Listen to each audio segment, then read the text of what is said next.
पैगंबर मोहम्मद सल्लल्लाहु अलैहि वसल्लम और पहलवान रुकाना का वाक़या। यह उस दौर की बात है जब अरब की धरती पर कुश्ती का बहुत क्रेज़ था। बड़े बड़े पहलवान अपनी ताकत के दम पर लोगों में अपनी ढाक जमाए रखते थे।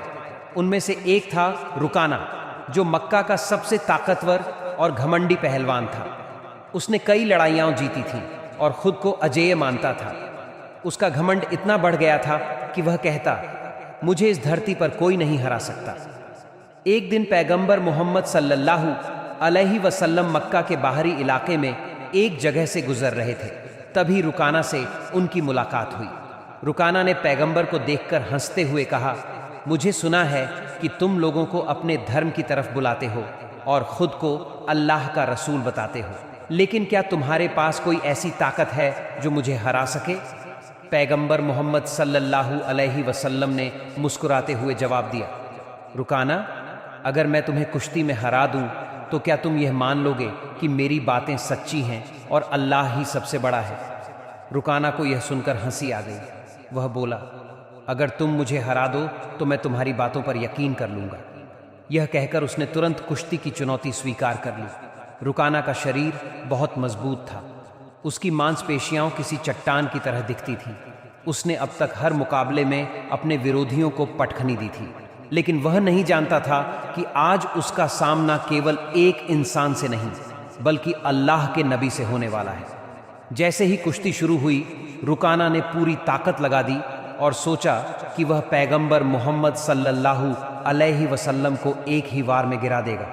लेकिन जैसे ही उसने हमला किया, वह खुद को हवा में उड़ता हुआ महसूस करने लगा।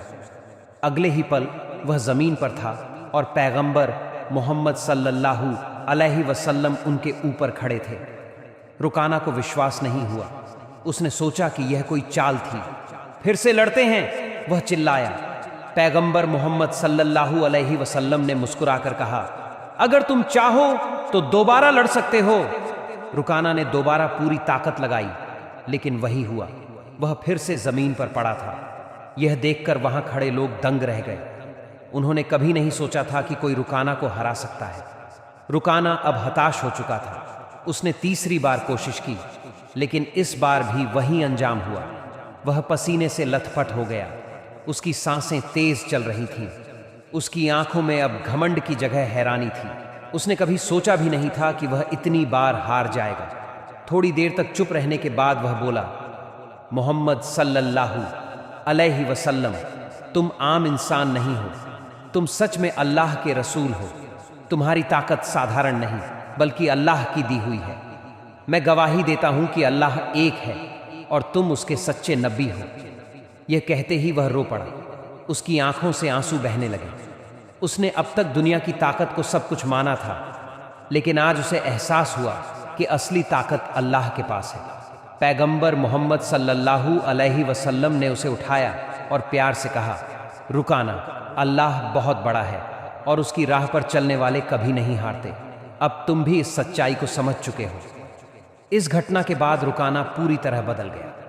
उसने अपने पुराने घमंड को छोड़ दिया और इस्लाम के सच्चे अनुयायी बन गए। वह पहले जहां ताकत के नशे में चूर रहता था, अब विनम्रता और दयालुता का प्रतीक बन गया। उसने मक्का के लोगों को यह घटना सुनाई और कहा, मैंने पूरी जिंदगी ताकत के पीछे भागा, लेकिन असली ताकत तो ईमान में है। पैगंबर मोहम्मद सल्लल्लाहु अलैहि वसल्लम ने न सिर्फ मुझे कुश्ती में हराया बल्कि मेरे दिल को भी बदल दिया। धीरे धीरे रुकाना के माध्यम से कई और लोग इस्लाम में दाखिल हुए। उन्होंने देखा कि इस्लाम सिर्फ एक धर्म नहीं बल्कि जीवन का